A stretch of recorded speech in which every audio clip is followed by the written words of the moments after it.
Now, last week, about a week ago, exactly a week ago, I asked you a question. You couldn't answer the question.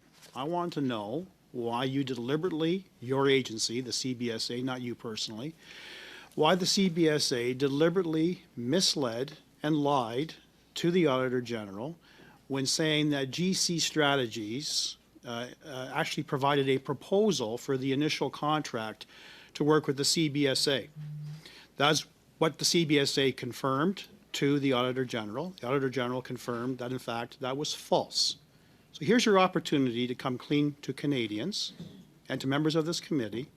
You, as a representative of the CBSA, why did you mislead the Auditor General?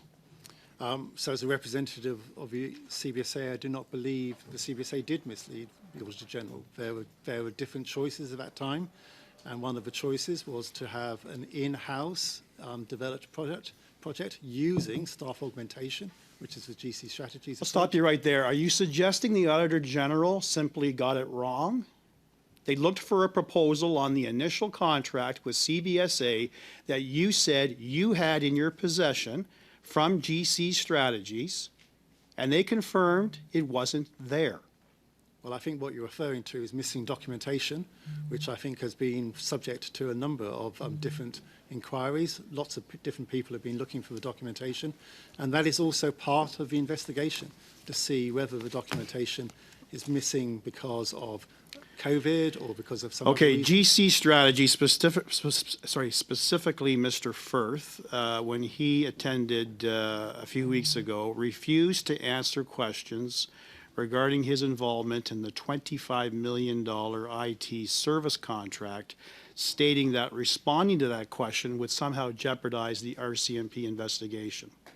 So we know through the Auditor General's report that I'm sure that you have read that GC, Government of Canada Strategies, was directly involved in the drafting the narrow terms of that $25 million IT service contract. Point of order, Just one Chair. second, Mr. Brock. Yes, Ms. Shanahan? Yeah, it's just on this Government of Canada that Mr. Brock is referring to. Is this an official name? I'm just That's not confused. a It's point. GC Strategies. Ms. Shanahan, that's I not a point of order. If the witness is seeking clarity, they're entitled to ask, but not members. Mr. Brock, I don't know if you want to ask your question again. I'll give you time if you do. So that's fine. Please do. For Ms. Shanahan's benefit, it was actually Mr. Firth himself who confirmed that the GC stands for Government of Canada. Not my words. Your witness, Ms. Shanahan, Mr. Firth. So, Mr. Firth, through GC Strategies, created their own terms, drafted their own contract, which surprisingly they actually won. 25 million tax dollars, Canadian taxpayer dollars. Who at CBSA allowed that to happen? Well, I think, as I've said previously, it is unacceptable for. No, sir, I know it's unacceptable. Everyone knows it's unacceptable. You're the one responsible, you're accountable for this mess. You're accountable for failures. Now provide us some answers.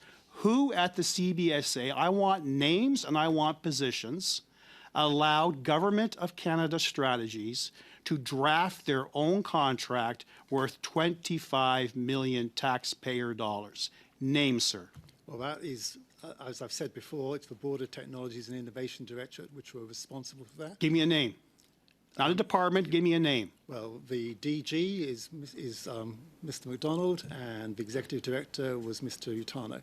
They were responsible for drafting that statement of work. Are you saying it was Mr. MacDonald and Mr. Utano who allowed GC Strategies to write their own contract? Is that your evidence? I'm not saying that at all, but I'm saying that's what that's the question I'm putting to you, sir. How more simpler can I phrase it? Who at CBSA allowed this to happen? I've taught Miss Khalid. What is your point of order?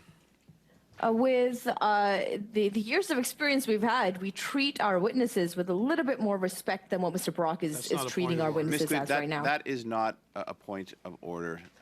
Mr. Brock is trying to get an answer and is becoming, I think, rightly frustrated the way a lot of Canadians are. Mr. Brock, you have the floor again. Mr. Moore, let's not play games. The question is simple.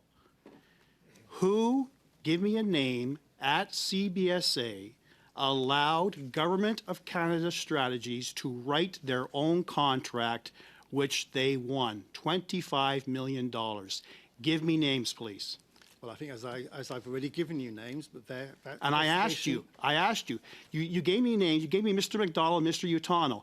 I asked you, are they responsible for allowing GC to write the contract? You said no. So the question now is, sir, who at CBSA allowed it? I said I do not know because it is under investigation, and that is a key part of investigation internally. How but could also you the not LCMP.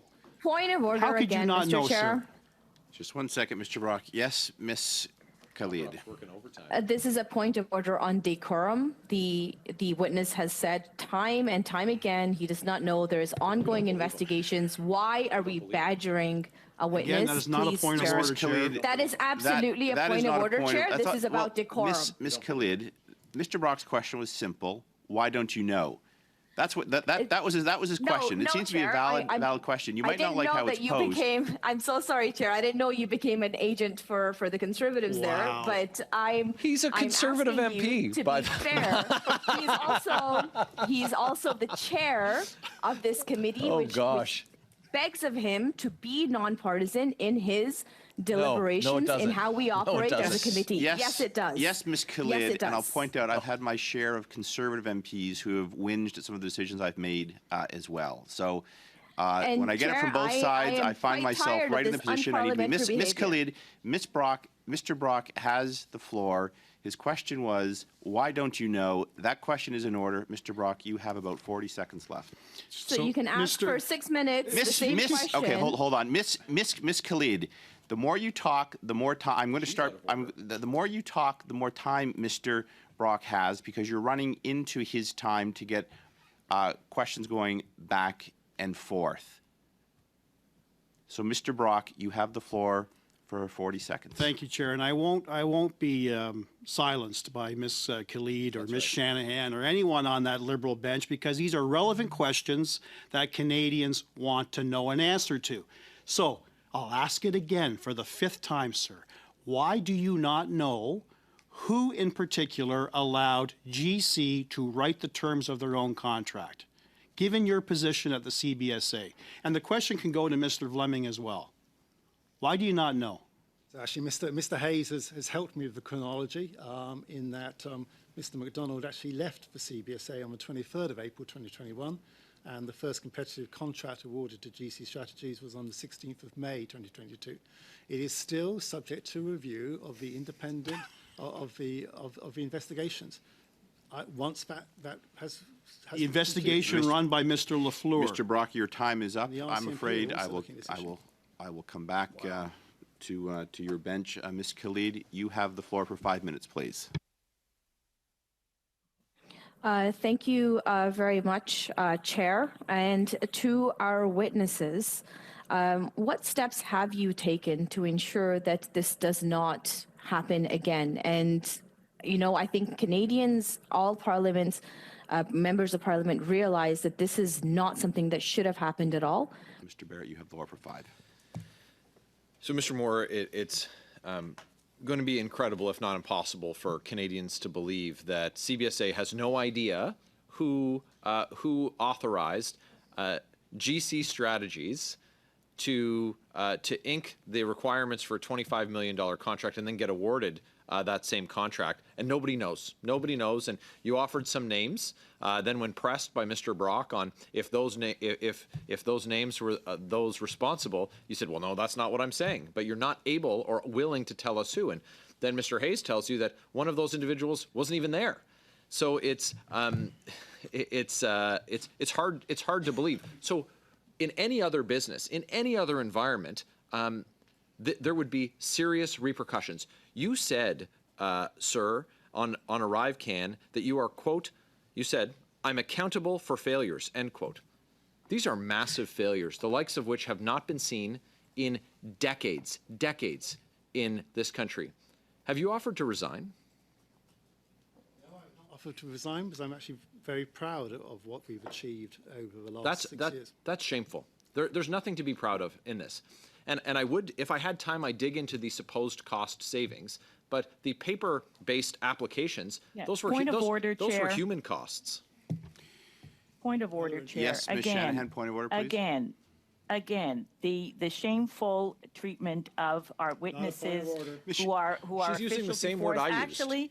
Actually, it is the decorum in committee. It is Standing Order 117. So she's calling it shameful that I said And Chair, I shameful? call upon you to ensure the respectful treatment of she's using the same word, John. witnesses that appear I before caught us today. And at So, any Ms. Shanahan, your time, point of order is that you're entitled to call a member shameful as actions, but the member cannot refer to the statements from a witness as shameful? I am saying that the words that the member You used the same used word, Brenda. with the witness, it's in questioning a witness, is not appropriate. It is inappropriate to this committee. Your cover-up to is call- inappropriate. To Ms. call Shanahan. a civil servant, to call upon a civil servant to resign and then to say that that is shameful, that is not worthy of this committee. Miss- We are here to ensure the accountability If she of wants to civil get an servants. SO31, And she we should take get an that house work next very, week. Miss Shanahan, okay. very, Miss Shanahan, first, you know, carefully. it is my practice both to give members latitude to ask their questions and I think more unique for this committee to allow witnesses to respond fully. And I seldom cut them off because I think it is a benefit for this committee to hear answers. But Ms. Shanahan, one of the issues before this committee is the lack of answers that have come from the Government of Canada about who is responsible. I am tired of hearing that this is, we will fix it next time, when this is about the auditor's report, finding out what happened. You might not like the tone that Mr. Barrett is using, but it is entirely appropriate. And Sorry, Chair. I suspect a good part of the country agrees. Now, don't bring me into this debate with these frivolous points of order on tone, particularly when you take issue with the word Mr. Barrett used, and then use it yourself to describe his actions, thereby reinforcing the point it is accurate. Mr. Barrett, you have the Mr. floor. Chair? Is it a point of order, Ms. Khalid? Yes, Chair. Again, on the same point of order on decorum, He I ruled would on it. appreciate He ruled if on it. the chair, I'm talking about a different person now, if the chair himself could be a little bit more nonpartisan in how he conducts Okay, our Ms. committee. Khalid, don't bring me into your bun fights, and I will be nonpartisan and conduct the meeting. You're going to continue to disrupt opposition members from asking questions, then I will get involved and make a ruling, as is my job. I'm not just a potted plant up here that's going to watch the clock. But as you get more political and try to cut opposition members from asking legitimate committee questions, I will reinforce their rights as members to ask it. Mr. Barrett, you have the floor for 3 minutes, 40 seconds, please. My colleague Eric Duncan asked you last week, Mr. Moore, which CBSA executives involved in ArriveCAN receive performance bonuses, and you said, quote, I can't confirm if they received bonuses this year because the year is not actually at an end, end quote. Well, year end has come and gone. Which executives and how much? So I'm not able to answer that question because I'm not responsible for executives' performance bonuses. Well, that wasn't your answer last week, sir. You said that you weren't able to provide the answer because the year end hadn't come, not that you weren't responsible for it. So let me ask you a question with precision that you will be able to answer. Did you, sir, receive bonuses for your work? I think, as I said last week, I did receive some performance pay during the periods when while I've been the CFO. But also I want to come back to your previous question, actually, with respect. So $60 million in $60 million in waste, along with sorry, Mr. Chair, allegations but would I be allowed to of come back to fraud, the previous question? forgery, and corruption, and this Arrive scam sees executives like yourself taking bonuses. You said, and I quote, I'm accountable for failures, end quote. You said that today. Where is the accountability? So everyone keeps their job, everyone gets a bonus, and Canadians are on the hook for all of it, for tens of millions of dollars. And the supposed cost savings of paper versus this application, well, those paper costs were human costs. All of those humans are still being paid. These were costs on top of it. And so much of it, tens of millions of dollars of it, are grift, are just liberal insiders getting rich while Canadians get hammered and have to pick up the bill. And so it's egregious. It's egregious is what it is. I have a question for the Deputy Auditor General. In your report on page 5, there's a table. It's Exhibit 1.1, estimated costs of the main contractors on the ArriveCAN application at 31 March 2023. Of course, this details the 19.1 million that GC Strategies received that, of course, they deny getting paid. And of course, CBSA has no concept on how any of the contracts awarded to these two grifters were awarded.